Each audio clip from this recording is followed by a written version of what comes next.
Hi అండి. ఈరోజు నేను 7th class social sem 1 4th lesson Delhi సుల్తాన్ల గురించి చెప్తున్నాను.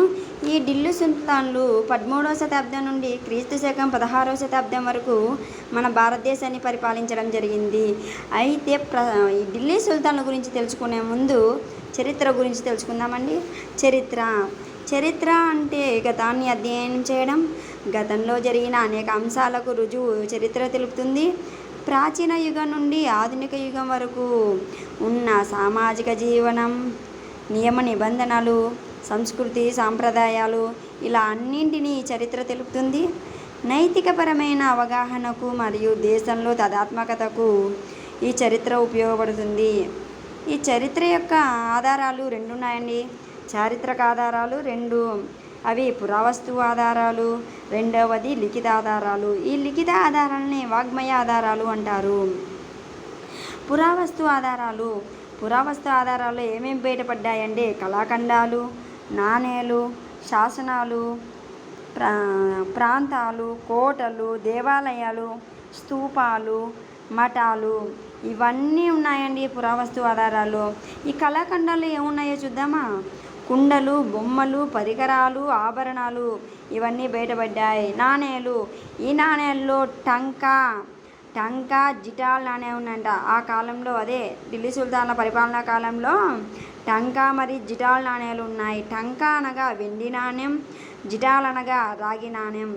మీకు గుర్తుందా 2024 టెట్ ఫిబ్రవరిలో జరిగిన ఎగ్జామ్లో టంకా అనగా అని ఇచ్చినారు. టంకా అనగా వెండి నాణ్యం, జిటాల్ అనగా రాగి నాణ్యం. గుర్తుపెట్టుకోండి, డిఎస్సిలో కూడా రావచ్చు. జిటాల్ అనగా రాగి నాణ్యం. నెక్స్ట్ శాసనాలు ఏంటంటే ఇవి దేవాలయ గోడ శాసనాలు, లోహస్తంభం. నెక్స్ట్ ప్రాంతాలు, ఏ ప్రాంతాలు ఉన్నాయంటే హంపి ప్రాంతం ఉందండి, హంపి.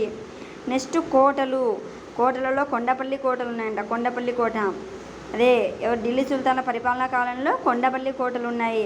నెక్స్ట్ గుడి, అదే దేవాలయం ఏంటంటే తిరుపతి ఉందంట. స్తూపాలు ఏముంది, అమరావతి స్తూపం ఉందంట. ఏ స్తూపం? అమరావతి స్తూపం. నెక్స్ట్ మఠాలు, తుబాంగ్ మఠం అంట. తుబాంగ్ మఠం, ఆ కాలంలో ఉన్న మఠం పేరు తుబాంగ్ మఠం.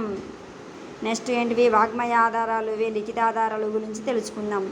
ఏంటేంటి ఉన్నాయంటే ఇతిహాసాలు, విదేశీ యాత్రికుల కథనాలు, భారతీయుల రచనలు, జానపద కళలు ఇవన్నీ లిఖిత ఆధారాలు. ఏంటేంటివి? ఇతిహాసాలు, విదేశీ యాత్రికుల కథనాలు, భారతీయుల రచనలు, జానపద కళలు. నెక్స్ట్ అండి ఈ ఢిల్లీ సుల్తాన్ల గురించి తెలుసుకుందాం. సరే, తోమర వంశానికి చెందిన రాజపుత్రులు ఢిల్లీ కాపురా నగరాన్ని స్థాపించారు. ఈ ఢిల్లీ కాపురా అంటే ప్రస్తుతం ఉన్న ఢిల్లీ, దీన్ని రాజధానిగా చేసుకొని పరిపాలించారు భారతదేశాన్ని. అయితే తోమర వంశస్థులు మరియు చౌహాన్ల మధ్యకాలంలో 12వ శతాబ్దంలో మధ్యకాలంలో ఈ ఢిల్లీ ముఖ్య వాణిజ్య కేంద్రంగా ఉంది.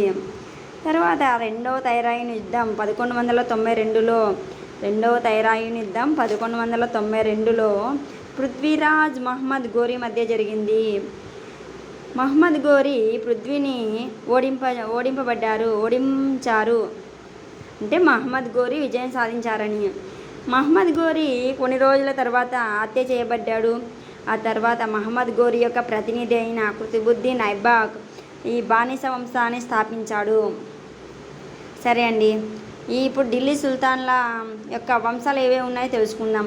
5 వంశాలు ఉన్నాయండి. 5 వంశాలు ఢిల్లీని ఏ వంశాలు పరిపాలించాయంటే 5 వంశాలు. 1 బానిస వంశం, ఖిల్జీ వంశం, తుగ్లక్ వంశం, సయ్యద్ వంశం, లోడీ వంశం. ఈ బానిస వంశాన్ని స్థాపించింది ఎవరు? కుతుబుద్దీన్ ఐబాక్. ఎవరి యొక్క ప్రతినిధి? మహమ్మద్ గోరీ యొక్క ప్రతినిధి కుతుబుద్దీన్ ఐబాక్ 1206లో బానిస వంశాన్ని స్థాపించాడు. తర్వాత అదే కుతుబుద్దీన్ ఐబాక్ లాహోర్ని రాజధానిగా చేసుకొని పరిపాలన చేశారంట.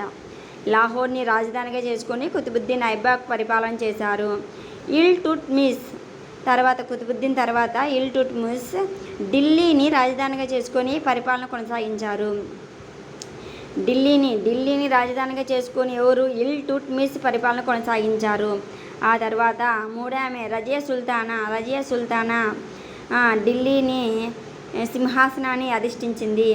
ఇల్టుట్మిస్ యొక్క కుమార్తె రజియా సుల్తానా ఢిల్లీ సింహాసనాన్ని అధిష్ఠించడం జరిగింది. ఈమె పాత్ర చాలా ముఖ్యమైనది. రజియా సుల్తానా తర్వాత బాల్బన్, బానిస వంశంలో బాల్బన్ చివరివాడు పరిపాలన కొనసాగించాడు. నెక్స్ట్ ఖిల్జీ వంశం జలాలుద్దీన్ ఖిల్జీ స్థాపించడం జరిగింది. జలాలుద్దీన్ ఖిల్జీ యొక్క అల్లుడైన అల్లావుద్దీన్ ఖిల్జీ జలాలుద్దీన్ ఖిల్జీని చంపబడ్డాడు. మూడవది తుగ్లక్ వంశం. ఈ తుగ్లక్ వంశం గియాజుద్దీన్ తుగ్లక్ చేత స్థాపించబడింది. రెండవ వాడు మహమ్మద్ బిన్ తుగ్లక్, మూడవ వాడు ఫిరోజ్ షా తుగ్లక్ పరిపాలన కొనసాగించారు. ఈ తుగ్లక్ వంశంలో గియాజుద్దీన్ తుగ్లక్, నెక్స్ట్ మహమ్మద్ బిన్ తుగ్లక్, ఫిరోజ్ షా తుగ్లక్ పరిపాలన కొనసాగించారు. నాలుగో వంశం సయ్యద్ వంశం. ఈ సయ్యద్ వంశాన్ని కిజర్ ఖాన్ స్థాపించడం జరిగింది. సయ్యద్ వంశాన్ని స్థాపించింది కిజర్ ఖాన్. నెక్స్ట్ లోడీ వంశం. ఈ లోడీ వంశాన్ని బహబుల్ లోడీ స్థాపించడం జరిగింది. ఆ తర్వాత ఇబ్రహీం లోడీ పరిపాలన కొనసాగించాడు. బహబుల్ లోడీ తర్వాత ఇబ్రహీం లోడీ పరిపాలన కొనసాగించారు. లోడీ వంశంలో చిట్ట చివరి పరిపాలకుడు ఎవరంటే ఇబ్రహీం లోడీ 1520లో చంపబడ్డాడు. ఈ ఢిల్లీ సుల్తాన్ల పరిపాలన తర్వాత ఈ ఇబ్రహీం లోడీతో ఈ యొక్క వంశం ముగిసింది.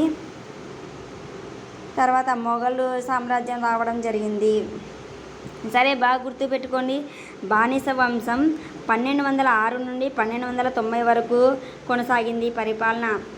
బానిస వంశం యొక్క పరిపాలన క్రీస్తు శకం 1206 నుండి క్రీస్తు శకం 1290 వరకు కొనసాగింది.